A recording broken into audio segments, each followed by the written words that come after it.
I remember talking to you last year in fall camp about Elijah, and you talk obviously about the things he needed to learn, but his amazing potential that he had to grow and to become the kind of running back that maybe we saw the other night. How did you think that you would see the guy we saw the other night this quickly? Well, especially because he missed so much time last year. Well, actually, I was expecting it last year, but he got injured and things just didn't work out. But he's worked extremely hard all fall, all spring, all summer, and I think what you saw the other night was a direct correlation with all the work that he's put in.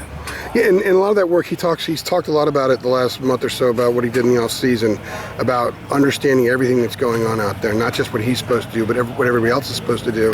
He said it would make him a better back. He felt like he would hit the holes better, and he didn't really have as much of that last year, and that's where he is now. Yeah, I think that's part of it. Him being able to, even when he was hurt, he became more of a student of the game. He took advantage of the time that he was when he was not playing and truly developed mentally.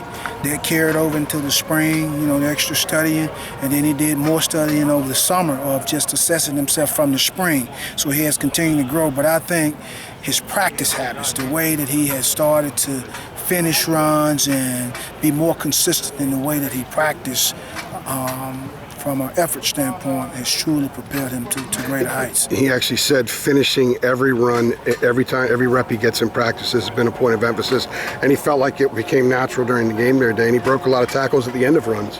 Absolutely, and I totally agree. What is his potential? Where do you see him going from here? Well, this is just scratching the surface. Obviously, it's all about being able to sustain a high level of play. So, we're looking forward to this week and what we can do and accomplish this week. And once you can kind of establish some type of consistency playing at a high level, then I think you truly start to see his real talents. Let me ask you quickly about some of the other backs. Tyson Williams, true freshman, had a really good spring. I saw him in the spring scrimmage down in Charlotte, looked really good. Where is he right now? He's right with us, and he will continue to play.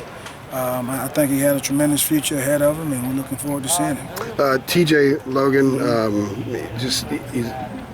you guys are using him a little bit more split, it looks like right now, than you did before. Can you just address that?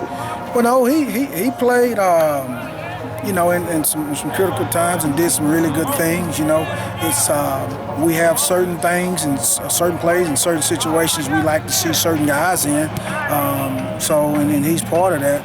But just on a base down, regular down, he'll definitely get some play. How good a receiver out of the backfield can he be? I know he said that's been a point of emphasis for him too.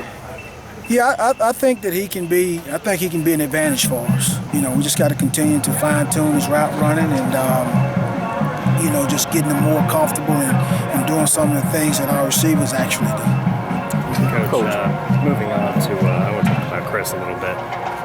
Obviously had that gruesome injury against Pitt last year. From where you were, how did you see him sort of handling the rehab process? Chris has come out, I know, in fall camp and has really worked extremely hard to try to get himself back. Obviously, it takes some time to come back, but he's working hard at it, and we're proud, to see him working hard. And I think eventually he'll kind of get back in rhythm, and some of the things that he may be missing now, he'll start to come full circle for him. Yeah, and when do you